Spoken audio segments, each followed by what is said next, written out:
Los científicos ya han realizado pruebas a miles de ciudadanos turcos. Y los resultados siguen siendo los mismos. En 2021, un equipo de la Universidad Koç de Istanbul, dirigido por el Dr. M.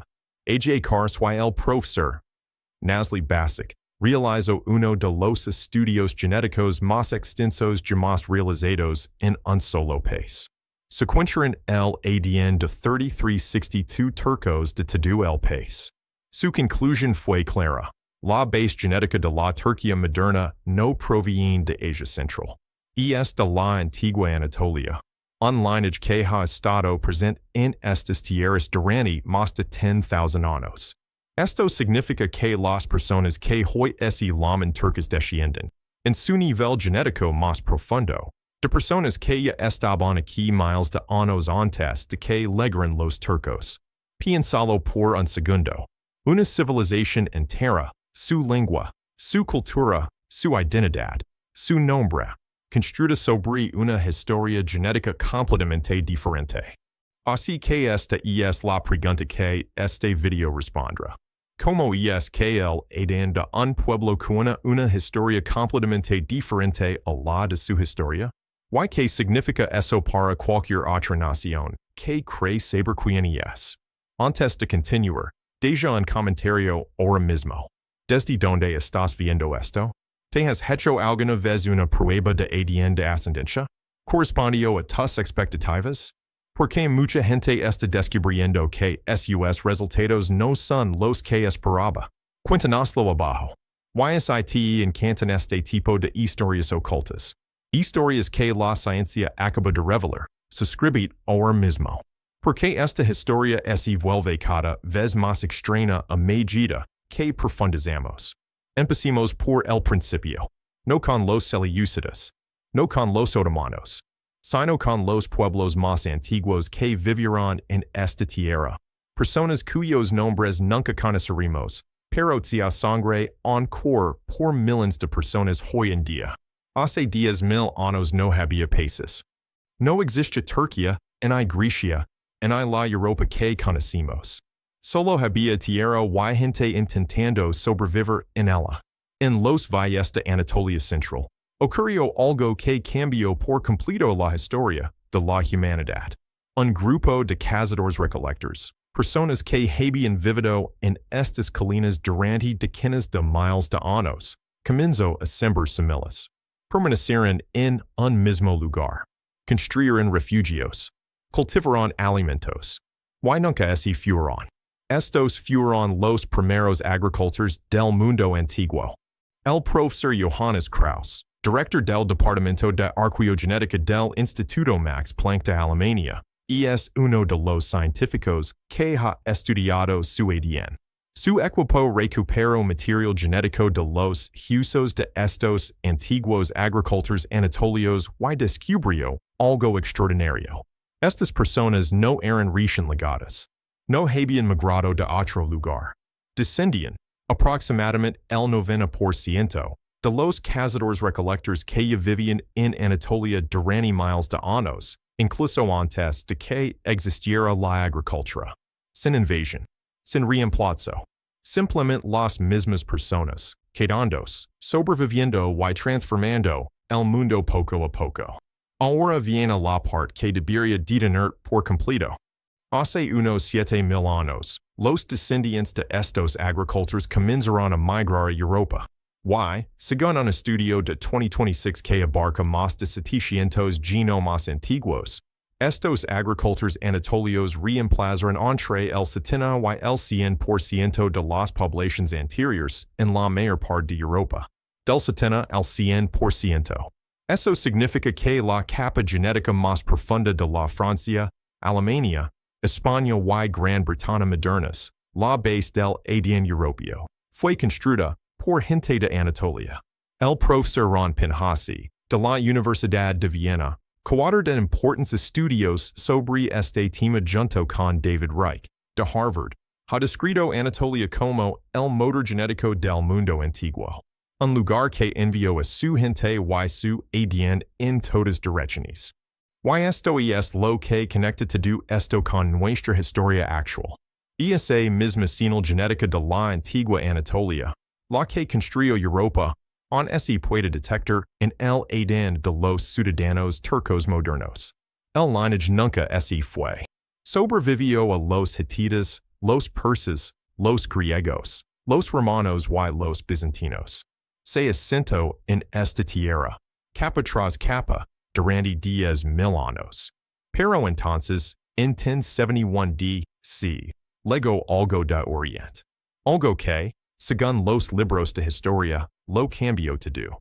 Vamos a ese momento, porque lo que realmente ocurrió es muy diferente de lo que te enseñaron. 26 de agosto de 1071.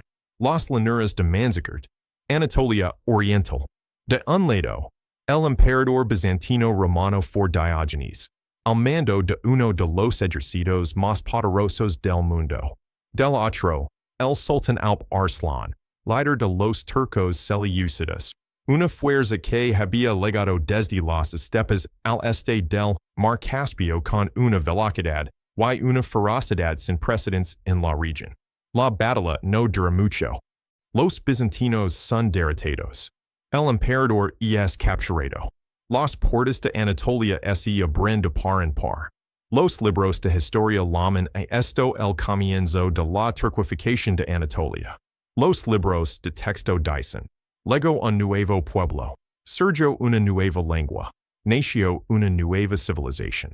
Los antiguos anatolios, griegos, armenios, romanos, fueron reemplazados.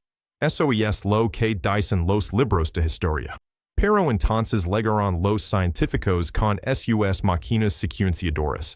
El Dr. Cengiz Sinioglu, genetista turco, fue coautor de un estudio histórico en 2004, publicado en la revista Human Genetics. En el que él y su equipo analizaron los cromosomas y de 523 hombres turcos utilizando 89 marcadores genéticos diferentes. El cromosoma Y es el ADN que se transmite de padre a hijo. Si los turcos realmente reemplazaron a la población de Anatolia, cabría esperar que la mayoría de los hombres turcos portaran marcadores paternos de Asia Central. Lo que encontraron en cambio, menos del 9% de los hombres turcos son portadores de ADN paterno de Asia Central detectable. Menos del 9%. Los lineages dominantes en los hombres turcos son los haplogrupos J2, G, R1BYE. Todos ellos son de origen antiguo anatolio, caucásico o mediterráneo. La huella genética de los supuestos conquistadores es apenas visible. Y de tal más que lo hace, on más interesante. Los sultanes selyúcidas no eran guerreros turcos genéticamente aislados. Se casaron con princesas bizantinas. Se casaron con nobles georgianos. La sangre de los pueblos que conquistaron fluía a su propia línea familiar real en una sola generación. Así que esto es lo que nos dice la ciencia. Los selyúcidas cambiaron el idioma de esta tierra. Cambiaron la religión. Cambiaron el nombre de todas las ciudades. Pero no pudieron cambiar la sangre. Así que la pregunta que ahora nos asalta es la siguiente. ¿Es hay apenas uno de cada 10 hombres turcos porta ADN paterno centroasiático? ¿Qué pasó con la huella genética del resto de los conquistadores? ¿Y por qué una señal genética tan pequeña conlleva una identidad cultural tan enorme? Esa respuesta está escondida en los números. Y los números son más extraños de lo que cabría esperar. Vimos los datos claramente. Ascendencia centroasiática en el ADN turco moderno, entre el 5% y el 15%, dependiendo de la región de Turquía y del destino del estudio.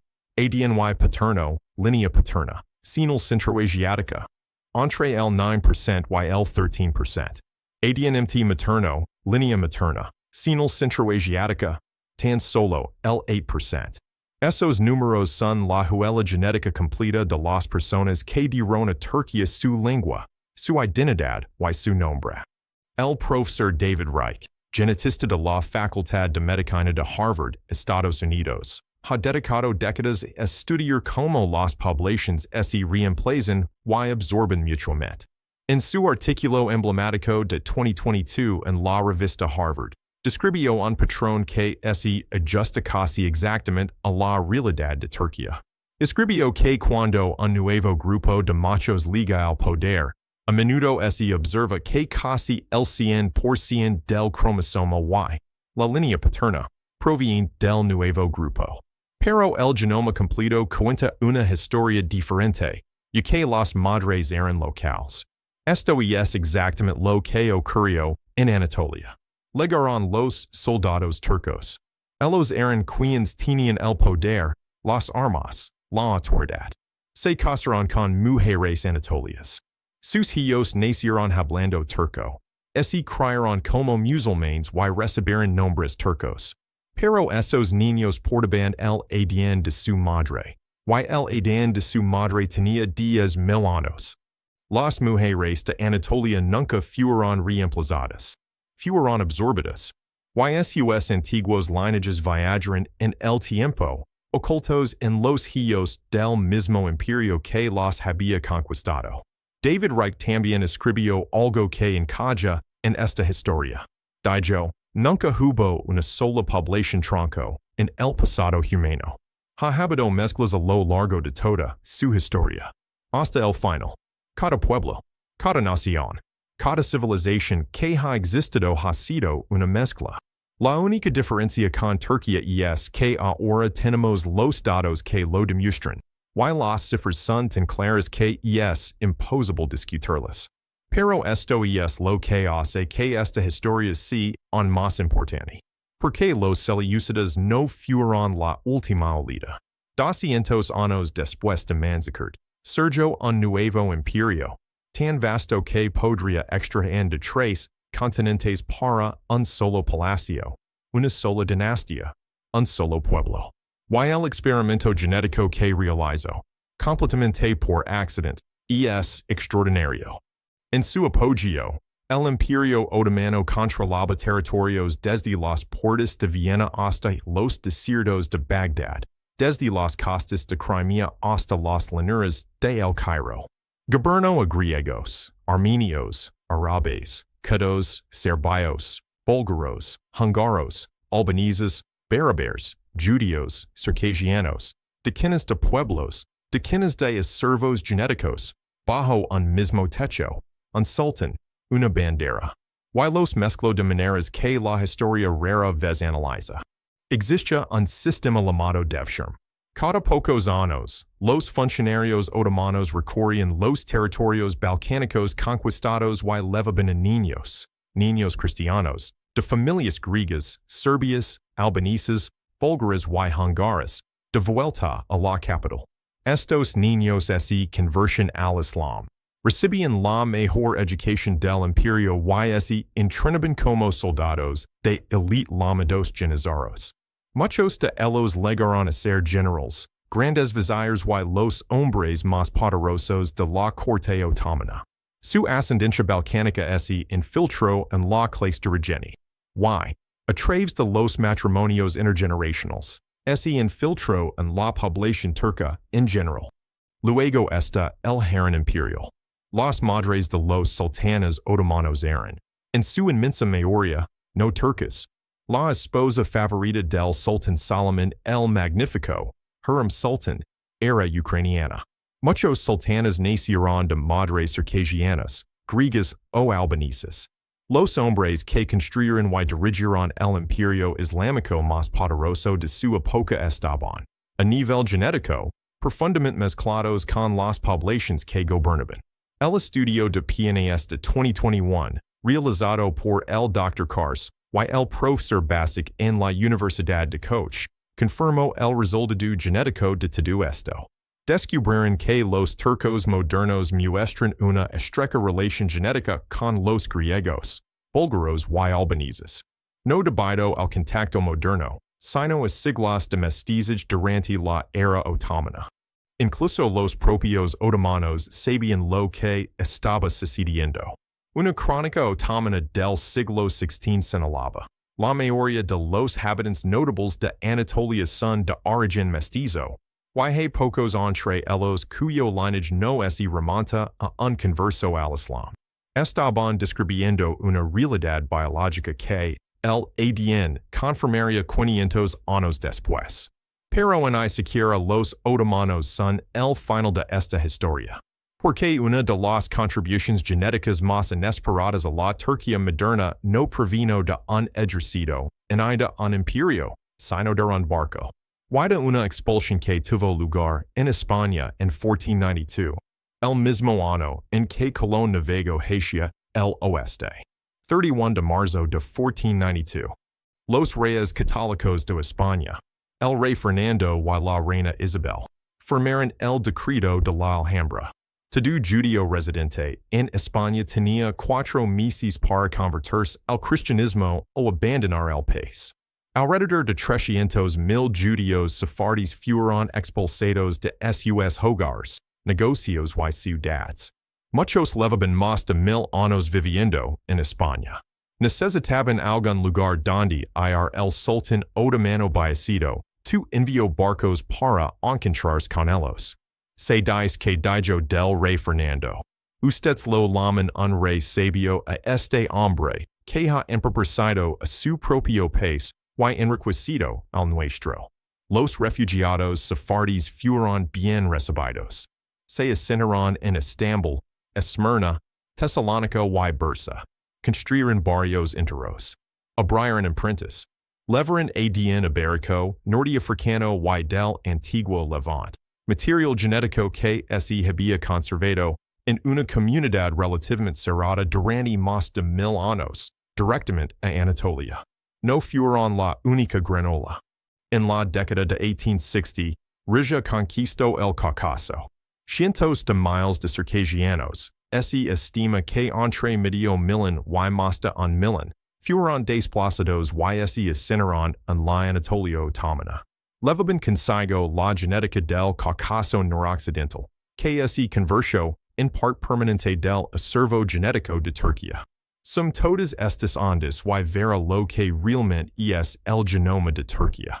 Agricultor neolítico anatolio, colono griego, cristiano bizantino, nómada de Asia Central, soldado balcánico, exiliado ibérico, refugiado caucásico, todos comprimidos en una identidad nacional que se autodenomina turca. El profesor David Reich lo expresó así en su libro ¿Quién somos y cómo llegamos aquí?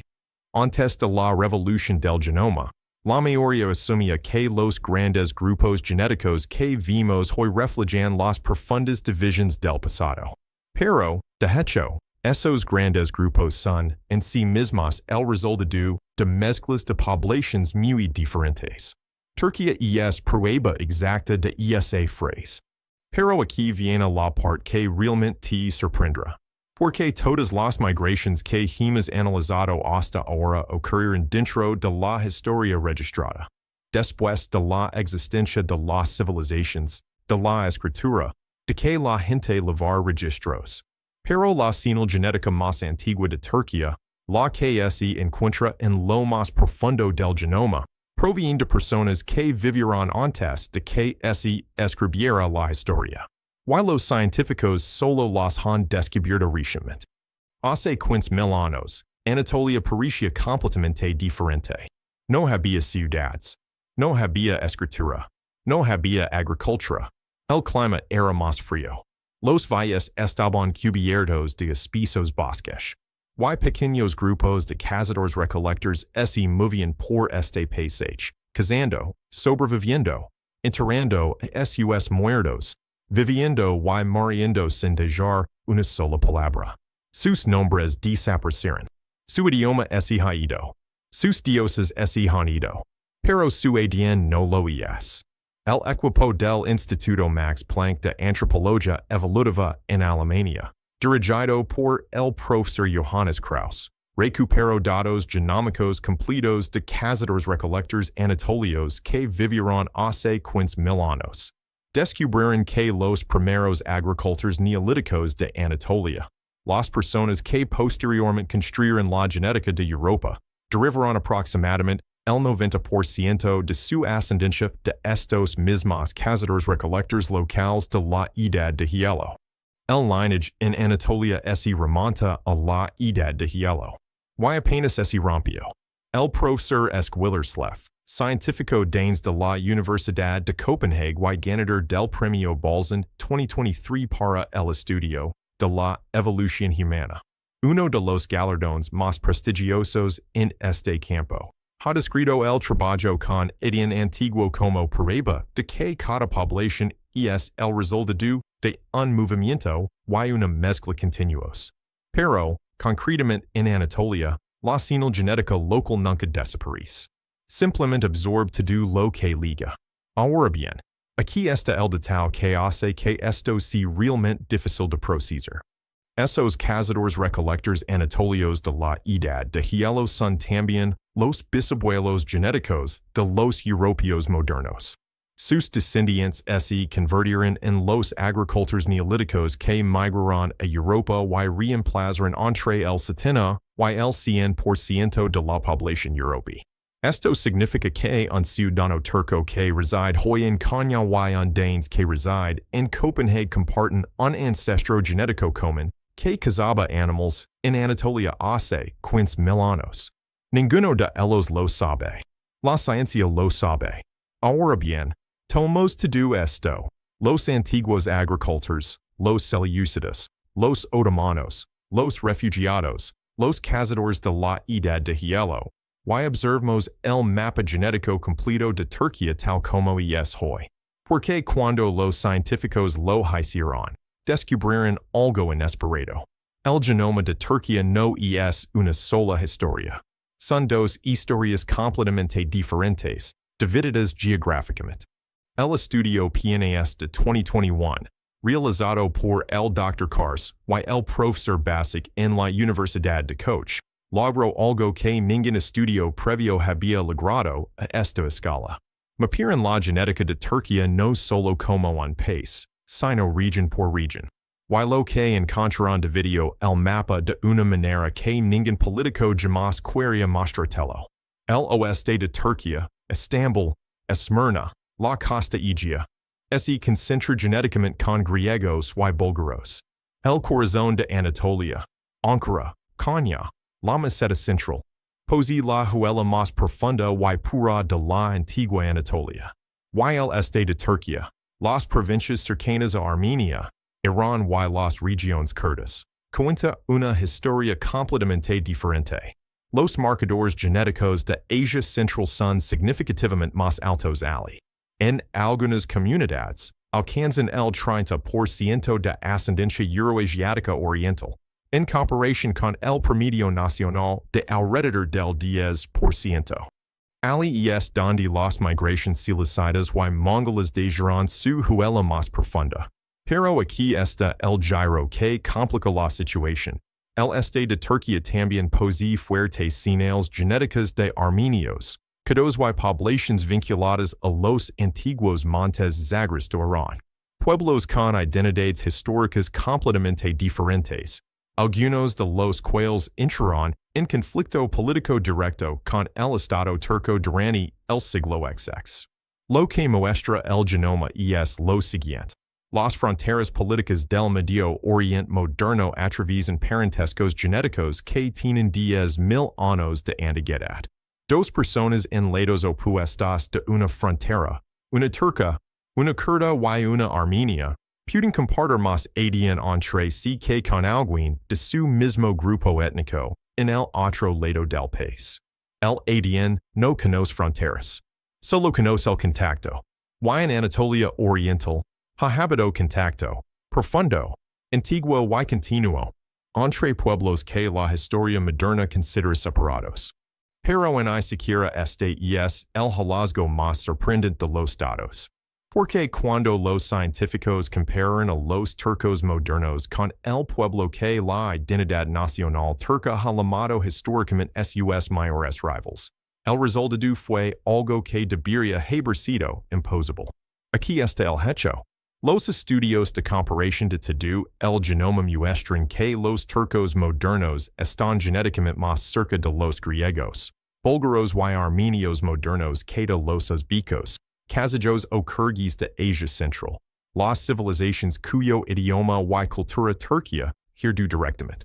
Dejemos esto reposar por un momento.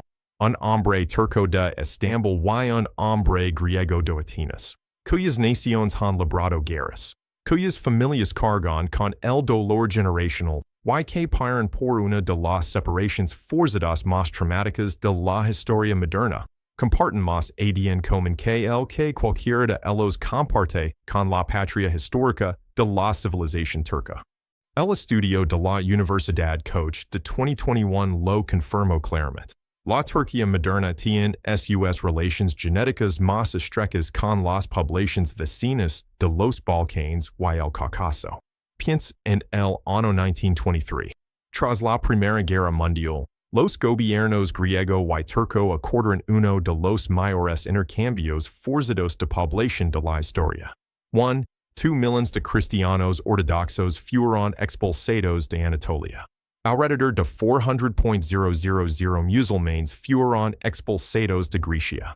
Familias que habían vivido en los mismos valles durante cientos, a veces miles de años, desaparecieron de la noche a la mañana, separados por idioma y religión. Pero el ADN muestra que muchas de estas familias compartieron los mismos ancestros genéticos durante 10,000 años.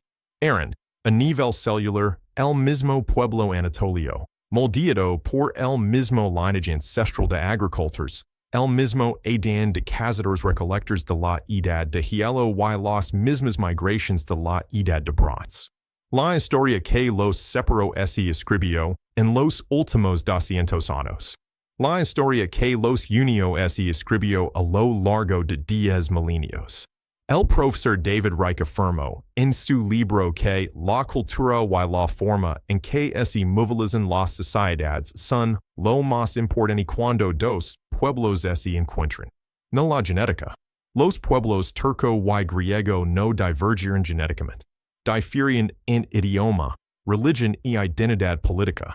Y luego el siglo XX les demostró que eran opuestos.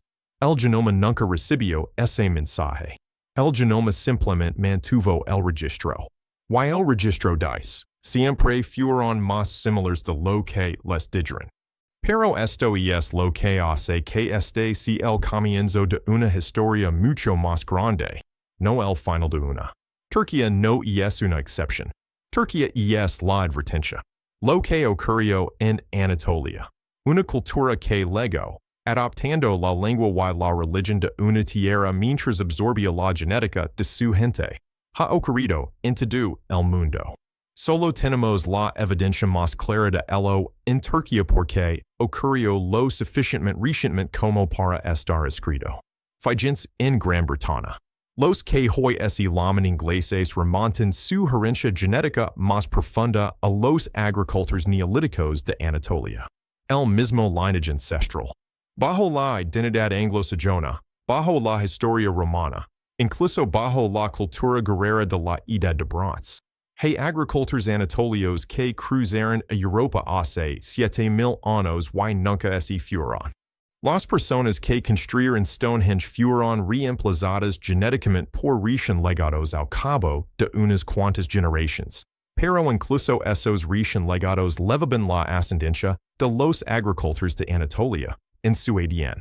El profesor Willerslev, que ha dedicado su carrera a descifrar el movimiento humano antiguo, ha dicho que ninguna población es pura, que la ascendencia genética de cada persona viva es el resultado de un movimiento, una mezcla y una remodelación continuos a lo largo de miles de años.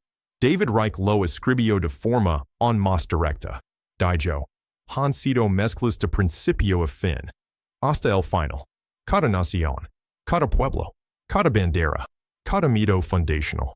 Lo que hace que la historia de Turquía sea tan impactante, y tan cinematográfica, es que la presenciamos en la historia registrada.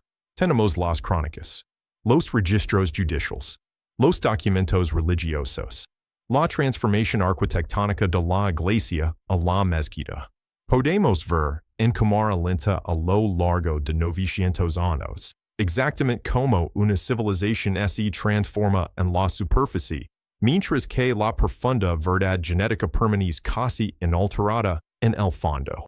El genoma turco no es una contradicción, es una confesión. Dice, somos cada persona que alguna vez cruzó esta tierra. Cada conquistador y cada conquistado. Cada refugiado y cada gobernante. Cada agricultor que sembró semillas en un valle de la edad de hielo hace 15,000 años, cuyo ADN, de alguna manera, sobrevivió a cada imperio, cada espada, cada plaga, cada frontera, y luego, silenciosamente, a la célula de una persona que vivía en Estambul en 2026. Y aladijo en el Corán, en la Surah al-Hujurat, versículo 13. Oh, humanidad. Os creemos de hombre y mujer y os convertimos en pueblos y tribus para que os conozcáis unos a otros. La ciencia, en su propio lenguaje, acaba de confirmar lo ya escrito. Los seres humanos siempre estuvieron destinados a ser mixtos, diversos y conocerse entre sí. El genoma no es un arma para la división. Es la prueba más antigua de unidad. Pero he aquí la pregunta que los científicos no pueden responder completamente. Si la cultura puede anular por completo la biología, si un pequeño grupo de personas puede llegar a un país, cambiar su idioma y religión, y crear una nueva civilización mientras absorbe la genética de todos los que ya viven allí.